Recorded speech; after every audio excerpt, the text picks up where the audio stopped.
প্রশ্ন করেছেন এরপরে, বদলি হজ কি জায়েজ? আমি কি আমার মৃত বাবার বদলি হজ করতে পারবো? জি, বদলি হজ জায়েজ। রাসূলুল্লাহ সাল্লাল্লাহু আলাইহি ওয়াসাল্লামের সময়ে এক মহিলা বলছিলেন যে লাব্বাইক আন সুব্রমা, সুব্রমা থেকে লাব্বাইক বলছিল। রাসূলুল্লাহ সাল্লাল্লাহু আলাইহি ওয়াসাল্লাম বলেছেন মান সুব্রমা, সুব্রমা কে?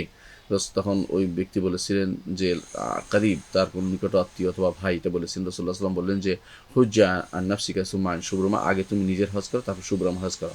এর অর্থ হচ্ছে যে আপনি হজ করতে পারবেন বদলি হজ, কিন্তু আগে নিজের হজটা আগে করতে হবে। এটা হচ্ছে বিশুদ্ধতম মত। সুতরাং যে কেউ হজ করবে, সে অন্য আগে হজ করেছে, সে অন্যের হজ বদলি হজ করতে পারবে। এই জন্য আপনারা যারা বদলি হজ করাবেন তারা অবশ্যই এমন লোককে দায়িত্ব দিবেন যিনি আগে হজ করেছে।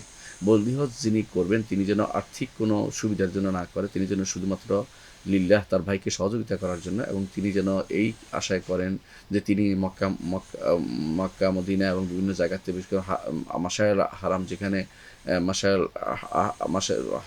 হারামের দোয়া করার জায়গাগুলোতে নিজের জন্য এবং মৃত ব্যক্তি, ওই ব্যক্তির জন্য যিনি তাকে হজে পাঠিয়ে তার জন্য দোয়া করে, সেই জন্য তিনি এই চিন্তা ভাবনা করবেন। কারণ টাকা পয়সা চিন্তা করলে সেখানে অবশ্যই তার হজটা প্রশ্নবিদ্ধ হয়ে যাবে।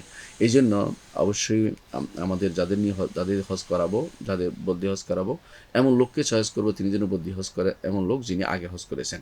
এটা আমাদের খেয়াল রাখতে হবে। রাসূলুল্লাহ সাল্লাল্লাহু আলাইহি ওয়াসাল্লামকে অনেকেই এসে বলতেন, ইয়া রাসূলুল্লাহ, আমার মা তিনি হজ করতে পারেননি, আমি তার হজ বৃদ্ধ অবস্থায় তার হজ ফরজ হয়েছে, কী করবো?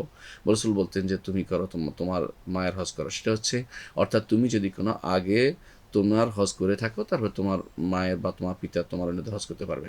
নারী পুরুষের হজ করতে পারবে, পুরুষ নারীর হজ করতে পারবে। অর্থাৎ আপনি আপনার মায়ের হজ করতে পারবেন, অনুরূপভাবে আপনার বোনও আপনার পিতার হজ করতে পারবে, এতে কোনো সমস্যা নেই।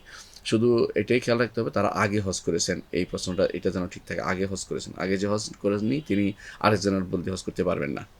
এখন যদি কেউ করে ফেলে সেটা তার নিজের হয়ে যাবে, পরবর্তী তিনি সেটা বদলি হজ করে দিতে হবে, যে লোকে তাকে পাঠিয়েছেন তার জন্য বদলি হজ করে দিতে হবে।